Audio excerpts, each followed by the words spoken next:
Just close, make it. Hey guys, how are you today? Oh, we're My doing name great. is right. Yes. My name is BK Kaposki. I go by Brian, but my professional moniker is BK. Trying to be like M. Night Shyamalan, be for the Hollywood scene. I've been running this group for it's been since about 2010, I believe.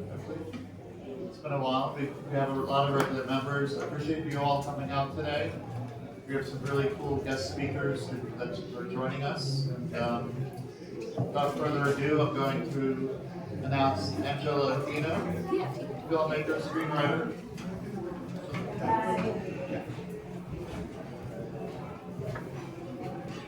Hi everyone, good afternoon. Thanks so much for joining us on a very special Sunday afternoon, and thank you for spending time and listening to us speak here. It's such a great honor to be here. I would like to give a little introduction about myself. I'm a human rights and children's rights advocate. I've been an advocate for almost 2 decades and spearheading a very important Supreme Court and bank decision giving human rights for children born out of wedlock in the Philippines. And from what we have done in the Philippines, we were able to spread this advocacy all throughout United Nations conventions on rights of a child. So I am a lifelong advocate, and that's what I'm doing here. I promote social justice through fashion, film, and arts. And I met the group of BK at Cannes Film Festival 3 years ago, and I'm so delighted to be here. What I'm really specifically going to talk about tonight is a script that I wrote back in 2024. It took me and 2 very special screenwriters, Johanna and Teresa, about 6 months to document this script. It is very special because it is very relevant. It is about the Israel and Hamas war that's going on. We kept this a secret because it's very, very sensitive. As you know, it's affecting New York City and it's affecting the world. We kept this a secret and put it out because, now it's time. It's time because the hostages are home.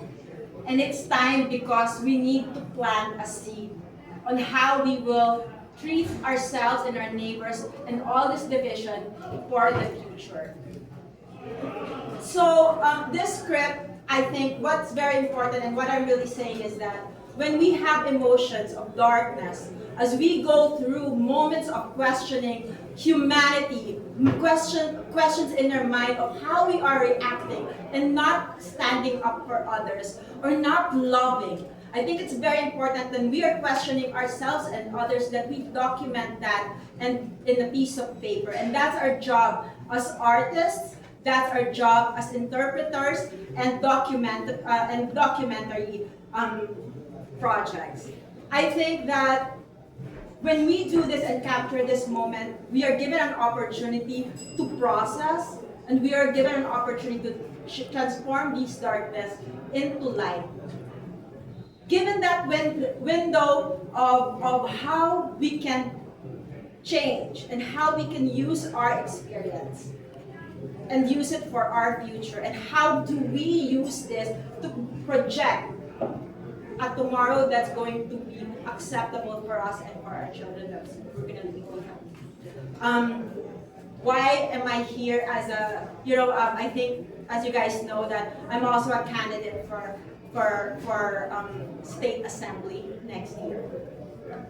We're not trying to be political here, but what I'm saying is that politics does play a part in our daily lives. As you know, in New York City, it is how people are voting and how our people are coming out and acting towards each other. It is now reflecting on what we really have deep inside our hearts. This is the tip of the iceberg. Whatever we see that's happening and what they're putting in the ballot, they're expressing. So we have to be able to bridge that gap. We all have loved ones from both sides. we cannot be silent because we care about the Jewish community as well as our Islam brothers and sisters. We have to bridge that gap and choose how, and take time and choose how we can process this into fashion, film, and arts. We have to be able to express in our arts a solution, as well as the government should be able to provide funding as well, especially when it comes to social justice.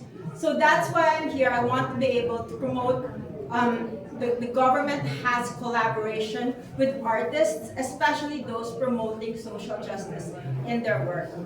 Also, we know that artists have difficulties in living and going by. I believe that there should be government funding, at least in buying basic equipments, so that artists are able to use this money and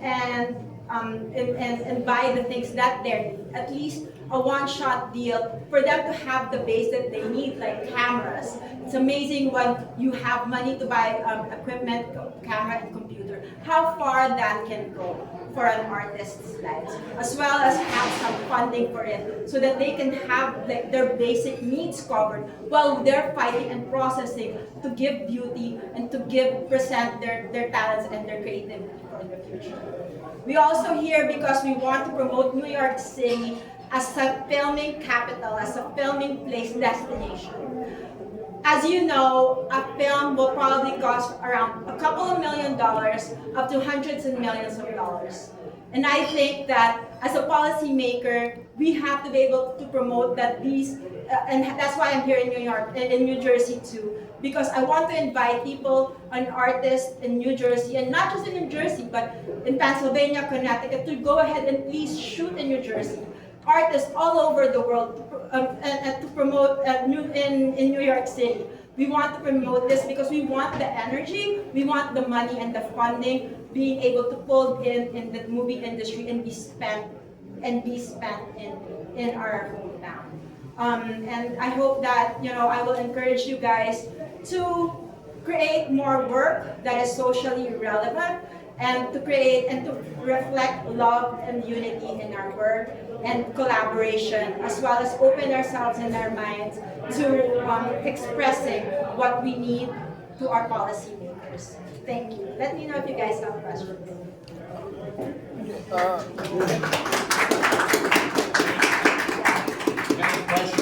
Any questions for Angela? Yes. Hi. My name is Christopher. I'm a journalist, independent journalist. I want to know, like, what does October 7th have to do with politics? I'm new to this stuff. Sure. What does October 7th have to do with this movie? Yes. Or what Like with politics itself, like. So October 7th, as you know, really shook the world of our Jewish community. I think that there was a big shock there and whatever that they have in their hearts and their minds back from what they were suffering from before, and all the history of their past was awakened, right? Even all these fears that they had to go through in their history was awakened during this time. And I think what they were the Jewish community was really looking for was a kind of support from the New Yorkers. However, the New York became really divided into two, right? So there were some that celebrated, and there were some that really just scared. I think what we want to do now that the hostages are home, is to be able to build a future and to be able to plant seeds already. How do you want us to live now, moving forward, now the hostages are coming, now that we're trying to build Gaza, and build New York City after all that emotions have been processed? How do we really want to create equality here? How do we really want to take out all those unnecessary fear and unnecessary hate that we have in our hearts? I think now is the time to build, because we do need to build as soon as possible and plant goodness already now. And we have to stop the hate, we have to stop the fear, we have to start loving each other starting now. And because it's going to have time to process and grow. And I think fashion and films and art plays a very good part in expressing ourselves and sending that message forward. And one more question: what inspired you to run for the state assembly seat? Like, what is that, and what inspired you to run for it? I have been a lifelong advocate for 2 decades, human rights, fighting selflessly and putting others first, other than, what I think, I've always fought for what I believe was right. Now that I think it is already in my DNA to keep on looking and attending to what other people need and how I can help. And even if it's not my issue, I cannot take a blind eye because we are one. If we can't just let other people hear it. Whatever pain you're experiencing, other people are experiencing it too. When you help others, you are doing a good, let's just say, use the word karma. And when you're putting good, helping others, it will come back to you. Can you give us an idea about the storyline, the film storyline, Yeah. that plays into that? Thanks. Yes, so the storyline, yes, it is The name about. of the film? So it's called Chiaroscuro, light and dark. And it's duality. We all have darkness and we all have light in us. And the most beautiful thing is that when there's darkness, guess what? There's light. Because, like, example this. Can I just use this example? That's such a great question. So this is light, right? So we called it light, and then it's dark now. But guess what? There's really light. So there's darkness. So your darkness has an equivalent light for it. And that light is enough not just to cover your darkness, but it lights up not just me, right? It lights up everybody. So we have to take out that shield. We have to take out that covering in us so that we can be more of a light to others. That is what the light of the world is. But the movie itself, you intertwine like a, embellish with drama and a love story. Yes. Yeah. So thank you. Yes. Yes. There is a love story. It is true during that kind of experience that this saving of Gaza was actually from from the other side, which was from the Jewish community, and who was an Israeli inspired. So in this story, that it was actually somebody who was because he was, it's such a spoiler alert, but because he fell in love with somebody who was a Gaza advocate, I'm just gonna tell it. He fell in love, a Jewish guy fell in love with a Gaza advocate, and because of that, he felt her pain. So it's just a reflection of how different we are, but if we learn how to love, even for that moment, you can change the world, right? Yeah. Hi, my name is Jay. I want to ask a question that I asked of a father of one of the Israeli hostages. It was an event in Manhattan. A documentary film crew was in town, and they had families of the hostages at a Midtown hotel. And I said to him, the Jewish community in the United States and in Israel are contending with the knowledge that the Israeli government has been funding Hamas, and that they did it with the permission of the Trump administration. And I'll tell you how he responded, but I'd like to hear how you respond to that first. His primary concern was getting his son home.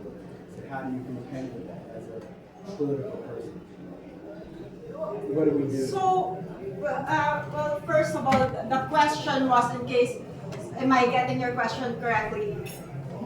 They say that the Israeli government is funding Hamas. Yeah, that's not a secret. That was discussed on the floor of the Knesset.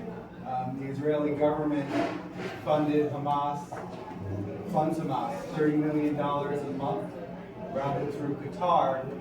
Qatar approached Steve Mnuchin in the first Trump administration to make sure that was okay, that they would not be deemed a terrorist state. So this is not a secret, this is public. Okay, I will not, neither I will, assuming, let's say, how did they fund it? Did they fund it through paying for the ransom of those that were kidnapped? So in that case, is this the way that it was funded? So this is the thing when we have kidnaps, because my uncle was a diplomat, right?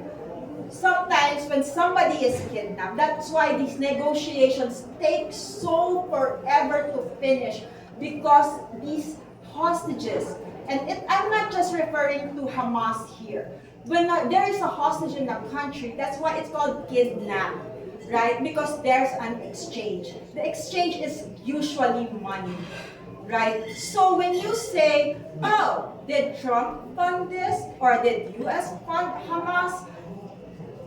Maybe, because we paid for the ransom of the hostages. No, I mean, this Is that the question? I mean, I'm No, just asking. I asked him how he regards his own government as well as the U.S. government. What does he want to see happen after his son is returned, knowing that the Israeli government was funding Hamas for years against the advice of a lot of politicians in Israel who oppose it. How would we want? How would you want How would I Americans want? and How would I Israelis to want? respond to their own government that has I- supported that regime?